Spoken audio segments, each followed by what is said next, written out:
Ang taga-baryo kaniadto gikan sa lungsod sa Buenavista lalawigan sa Bohol karon mo alagad na isip Dr. to the baryo human malampusong nakapasar kini sa Physician Licensure Exam 2022.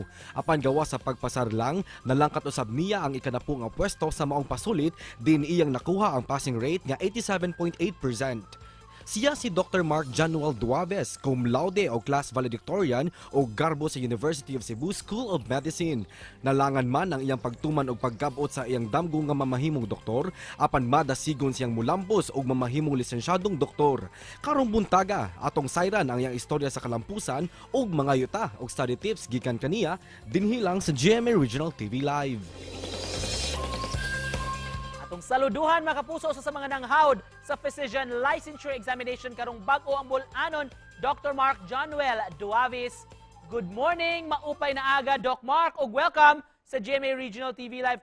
Kindly greet all our kapuso, Doc, nga nagtan-aw karon yung mga kailaw, mga paryente. Good morning everyone. Good morning sa atong mga taga-sunod sa atong programa nga GMA Regional TV Live. Of course, I would like to say hello sa mga tao, especially sa akong mga kanang kaparyentihan din sa lungsod sa lungsod sa Buenavista sa Bohol, and of course my friends who are in Cebu as well as in Bohol, sir.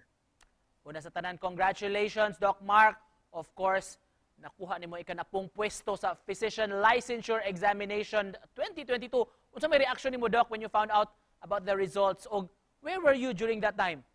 Actually, sir, kanang murag sa akong hunahuna pag katong gawas man good kay I mean wala gyud ko sa akong hunahuna actually paggawas atong exam because that was 3 in the morning. So murag kanang everyone were calling my phone during that time. Nya ako tulog yun kayo ko. And then here comes the ganti calls pag kanang 3 a.m. in the morning, and then mo na dayto pag open ako sa first message yun, I saw my name on the murag ingon sila, congratulations, you're part of the top 10 mark. Akong friend si Jessa Bontia. So moto ka nang wala ko kay boss kong gibati pero nihilak gyud ko, sir. May we know para nimo unsa may formula aron ma-appeal kaning mga top notchers sa eksaminasyon?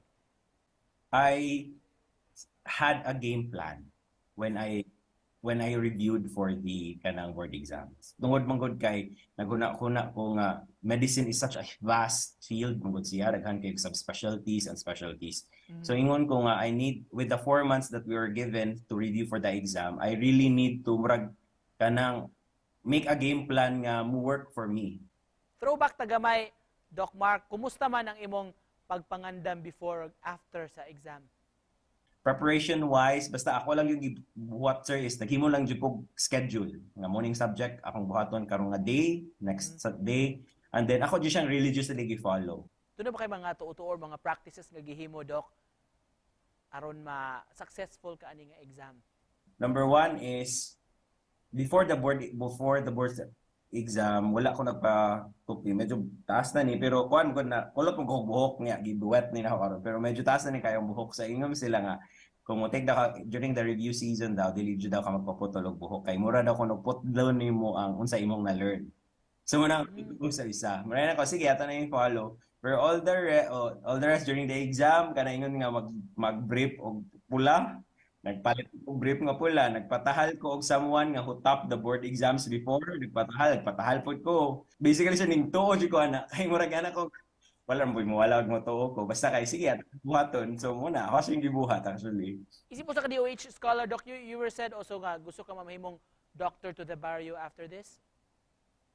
Yes, sir. Ang program sa DOH, ang DOH Medical Scholarship Program is siya, they provide scholarship, pero after that, you are required to render mandatory nga service as doctor to the barrio. Unsa may imong panaad o panumpay si bagong doktor di sa tong nasod? Sir, akong panumpa siguro, sir, is that kanang I would try my very best to serve kanang kay I will not be murag ingana ko sa ko galingon nga dili jud ka ma-doctor Mark dili tungod sa mga tao nga pa-eskwela nimo. And just to close this, Doc, message of hope nimo sa mga kapuso nga nagtan-aw ron. Message of hope. I think in general, good sir, always din ako na siyang ginatubag sa mga tao. Is always never give up on your dream. Mga na jud ko. Siguro tanaw nimo karon na lang marag imposible man ako. It took me 6 long years yun before nakasulod og med school, and for me nga nakasulod ko ato, it was priceless moment. Bisan pag buhian ako tanan ako mga kanang kusay na ko the comforts of my life during that time nga ako trabaho and all. Thank you so much for joining us. Congratulations. Inspire me sa mong istorya. Dr. Mark Januel Duavis. Salamat, Doc.